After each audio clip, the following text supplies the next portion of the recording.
Now it gives me great pleasure to introduce our guest speaker, Mr. Rudy Monteleone. Mr. Monteleone was appointed as the Director of the Victorian Multicultural Commission, the VMC, in 2014. The VMC is an independent statutory authority that was formally re-established by the Multicultural Victoria Act 2011 to provide assistance to culturally and linguistically diverse communities, to provide advice to government with the aim of informing legislative and policy frameworks, to advocate on behalf of Victoria's diverse communities, and to be a conduit between diverse communities and the government. Prior to being appointed as Director of the VMC, Mr. Monteleone was appointed as Victoria's first Juries Commissioner in 2002, and in that role was appointed responsible for overseeing and managing the administration of Victoria's jury system.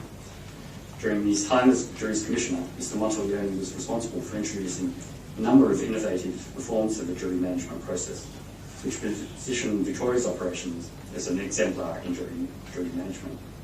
His work in this space has been widely recognised and acknowledged, as evidenced by the fact that he was invited to consult to both the New Zealand and Japanese Ministries of Justice, as well as being awarded a Churchill Fellowship in 2011. During his years with court, Mr. Monteleone also undertook assignments with the Supreme, County and Magistrates Court as acting CEO. More recently, he provided support to the Chief Justice in the establishment of the Advisory Council to Court Services Victoria and its committees. During the course of his career, Mr. Monteleone has worked with the private sector and within several public sector agencies, including the State Revenue Office, the Victorian Public Service Board, the Department of Human Services and Victoria Police. Please join me in welcoming Mr. Monteleone to speak to us this evening.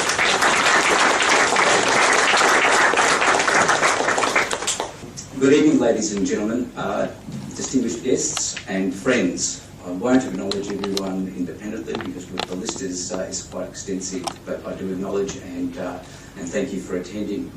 I too would like to acknowledge the traditional owners of traditional custodians of the land in which we meet, and pay my respects to their elders, both past and present. It is a pleasure to join you this evening and to launch this very important piece of research. In my role as Director of the VMC, I come across a number of different communities within the Victorian environment, and they all have that same old story: immigration to Australia because it is the land of opportunity. We do truly live in a very lucky country. The research that has been conducted here, and I'd like to thank Mr. Rayner for inviting me to assist with the launch and for his work in the development of this important piece of research. And I'd also like to acknowledge and commend Baker and McKenzie for support and their initiative to get behind this piece of work. You often hear it said that Victoria is one of the most multicultural places in the world. It is. It is truly multicultural. At the 2011 census, the total population of Victoria was just over 5 million. It is estimated that this will grow to about 6.5 million by 2020. With the net overseas migration expected to directly influence that growth by approximately 59%. The census also highlighted that diversity in our community is high. We have 26% of Victorians born overseas, representing over 200 countries. We have 46.8% of Victorians either born overseas or having at least one parent born overseas. 23.1% of Victorians speak a language other than English at home, and 67.7% of Victorians follow over 135 faiths. That number is actually increasing. Never before has Victoria been so diverse, with more languages, dialects and religions being followed, cultural customs and traditions being acknowledged and practiced. It would be therefore safe to say that multicultural diversity is and will continue to play an integral part in the social, cultural and economic story of this very lucky country that we live in. The research paper which has been launched this evening quite rightly focuses on the question of whether there is a bamboo ceiling. The The findings indicate that the answer may unfortunately be yes. The finding is not only restricted to Asians in the legal profession. More broadly, recent domestic research points to underrepresentation of cultural and gender diversity in the private sector on boards and in the public sector at the higher levels of the public sector. In this regard, findings from research conducted by Diversity Council of Australia, it seems as though we're quoting quite a bit from the Diversity Council of Australia. They've conducted an extensive amount of research in this space, which is worthy of repeating. They reveal that cultural diversity on boards has increased. Boardrooms don't yet reflect the cultural diversity in the Australian community and are failing to realise the potential benefits. The research findings show, and it has been mentioned already, that only a quarter of directors are from culturally diverse backgrounds compared with a third in the wider Australian community. And only 5% are from Asian backgrounds versus 8.5% of the Australian community. On the positive side, there's been a significant growth in the cultural diversity on boards in the last decade, by as much as 74% and 61% when it comes to chairs and directors from Asian backgrounds, and 16% and 22% for chairs and directors from culturally diverse backgrounds. To repeat the question, why are we not capitalising on a resource that we are so fortunate to have, and that in the case of the public sector context can continue to add value by representing the community that we are all here to serve?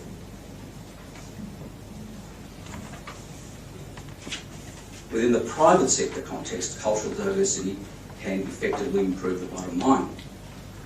In the public sector, we can effectively improve public value by being able to relate and to deal with members that are coming before the courts and that need to be represented fairly. Within the private sector, we look at market share, innovation, financial performance, sales revenue, brand differentiation and talent acquisition, to name but a few of the advantages that can be gained if cultural diversity is in fact acknowledged, harnessed and accepted. And I use accepted deliberately and not tolerated, as has been used in the past. By way of example, from a market share perspective, 9.4 million consumers in the local market are either born overseas or have at least one parent born overseas, giving the Australian multicultural market an estimated purchasing power of more than $75 billion per year. Internationally, there are approximately 500 million people in Asia who could be regarded as middle class, and this is forecast to rise to 3.2 billion by 2030, meaning Asia will account for about 60% of global middle class consumption. So what are the barriers, is the next question for research.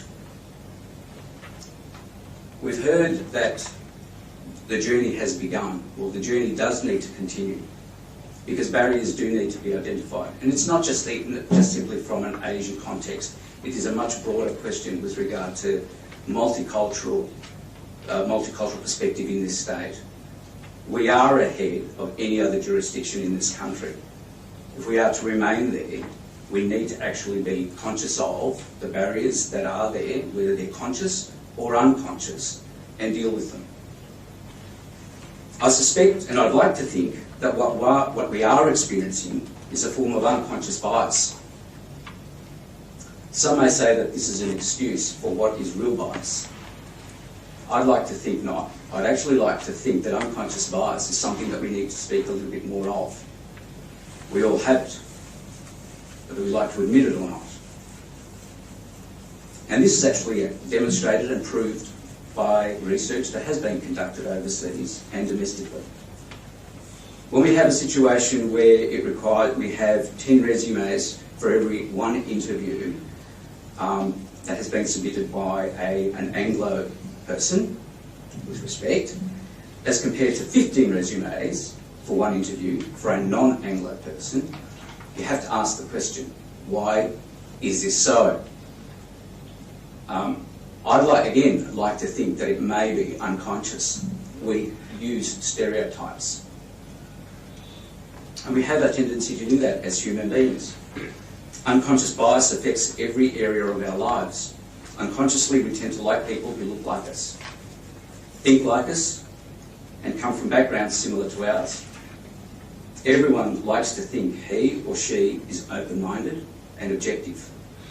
But research has shown that the beliefs and values gained from family, culture, and lifetime of experiences heavily influence how we view and evaluate both others and ourselves. These thought patterns, assumptions, and interpretations or biases we've built up over time. We've done so in order for it to help us process information quickly and efficiently. It's a natural tendency that we have. From a survival standpoint, bias is a positive and necessary trait. In business, however, bias can be costly. It can cause us to make decisions that are not objective, and ultimately, we will miss opportunities. So how do we address it? Now, I'm not here to actually give you a full lecture on how to address unconscious bias, but I can give you a few pointers. Structure. Whether it be within the private sector or in the public sector. Have an idea about what success looks like. Know what is important. Discard and ignore what is not. There is a need to articulate expectations for roles that you are filling. Structured interviews. Questions tied to competencies. There's a lot of preliminary work that needs to be done.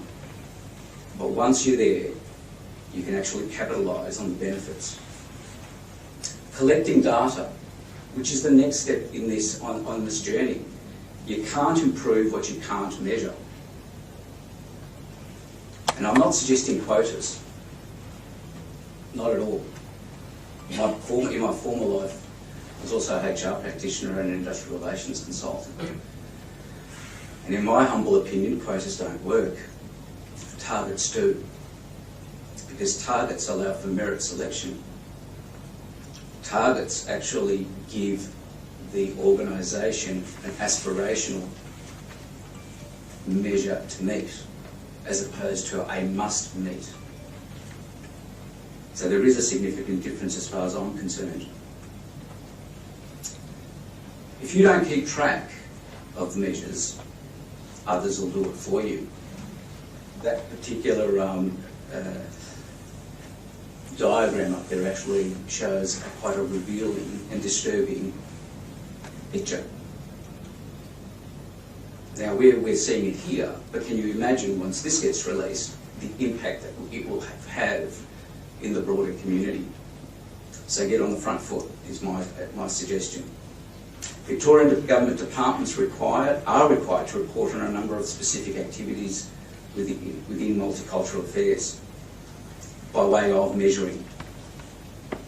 With the use of translation services, multilingual publications, cultural diversity plans, and co-representation on boards are but a few of the measures that have been introduced within the public sector, Victorian public sector. Hold everyone accountable. Hold yourself accountable in your decision-making process. And this would go for any appointment. So I'm not just restricting my comments here to the private sector when you're selecting members to your companies or partners. I'm also directing my comments to the appointment of senior counsel and judiciary. Question the first impression and justify your decision, not just to your peers or to other panel members, but to yourself. By doing that, you actually start moving down the path of creating a new culture for your individual organisation. You then are able to harness the benefits of multiculturalism, a resource that we have that has arrived on our shores freely, that wants to contribute to our society, that wants to contribute to our community, and yet are struggling. We have an example here of that fine story that was opened up with, but I'm sure that if we look at every culture that is represented in Victoria, we will find similar stories. I never got to become a lawyer,